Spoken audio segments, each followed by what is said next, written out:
Alice Hoffman's The Foretelling shakes you awake with raw, rhythmic power. Few YA novels risk such unflinching honesty. Blood speaks louder than prophecy. The opening pages place readers in Scythian steppes, where warriors are born from pain.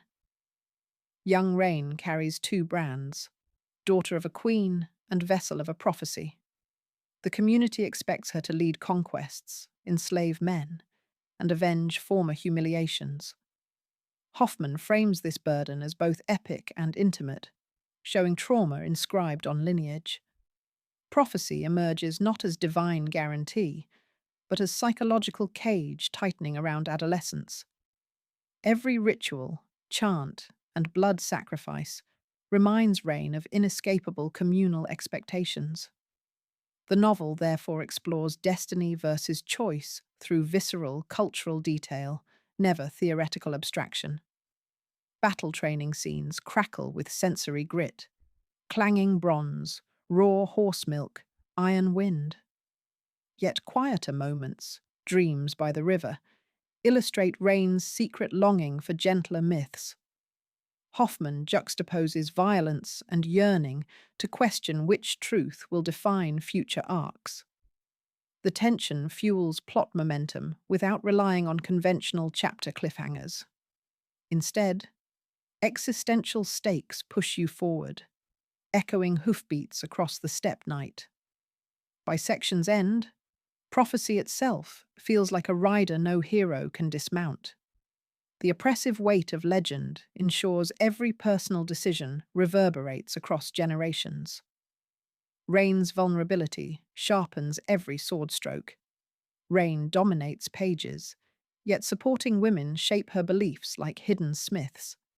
First is Hera, stern queen and mother, whose silence cuts sharper than obsidian blades. Hera embodies tradition, viewing mercy as weakness that could drown the tribe. Contrasting her stands Mara, a healer rescued from spoils, teaching Rain forbidden tenderness. Within their ideological duel, Rain learns leadership might require empathy alongside steel. Hoffman refuses cardboard villains. Even raiding captains reveal childhood scars during fireside songs. Male figures appear peripheral, yet each encounter redefines Rain's understanding of power. One captured courier speaks poetry, challenging propaganda that labels men purely breeders. The exchange seeds doubt, blooming into pivotal rebellion against cyclical vengeance. Hoffman alternates voices using lyrical first-person segments, granting communal consciousness narrative space. These perspectives widen emotional field, letting grief, desire, and fear coexist without hierarchy. Character web therefore reads organic, like braided horsehair, strong because threads differ. By novel's midpoint, every relationship feels like a drumbeat guiding inevitable storm. Hoffman's prose blends myth and marrow. Hoffman's language strikes balance between brutal realism and trance-inducing lyricism. Sentences often echo oral storytelling, repeating key motifs like ravens or hematite skies. The technique roots narrative in ancestry while keeping rhythm propulsive. Imagery never feels decorative. Each symbol foreshadows character transformation or communal collapse. Consider the recurring white mare, appearing whenever Rain suppresses compassion. Its spectral presence haunts battlefields, visualizing possibility of another life path. Soundscapes intensify mood. You will hear bone flutes, thunder drums, and infant wails. Hoffman describes them with clipped consonants, making sentences percussive like galloping hooves. Yet she also gifts pauses, allowing quiet introspection under indigo constellations. The push and pull mirrors Rain's internal conflict between war and nurture. Reading aloud, you taste copper, smoke, then sudden honey. That sensory layering makes warnings about violence feel personal, not distant history. At novel's end, stylistic choices accumulate into ritual, leaving reader spiritually winded.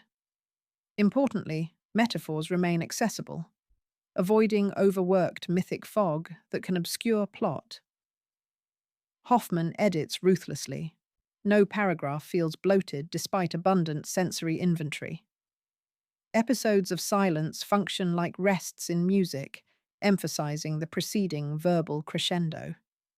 That structural musicianship makes rereading rewarding, revealing hidden refrains you missed initially. The message lingers beyond the closing page.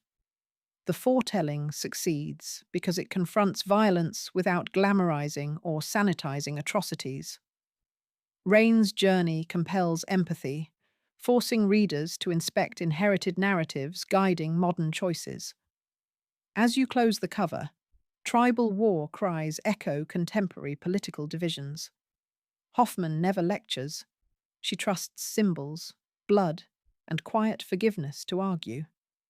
The final image, a newborn held under sunrise, grants fragile hope without erasing cost. Do not expect conventional young adult optimism. Psychological wounds remain visible. Instead, expect complex catharsis resembling ancient laments sung after battle. Readers who loved Circe, The Mists of Avalon, or Wolf Hall's Grit will resonate. Classroom discussions could pair the novel with primary sources on Scythian culture. Audiobook enthusiasts receive strong narration, enhancing sing-song cadences and battlefield roars. My only quibble involves occasional anachronistic metaphors that mildly disrupt immersion. Still, emotional truth overpowers those fleeting stumbles. I closed the book, feeling both haunted and strangely empowered. If you crave narratives where prophecy collides with personal agency, pick this up immediately. Rain's voice may follow you for days, whispering questions about cycles we choose.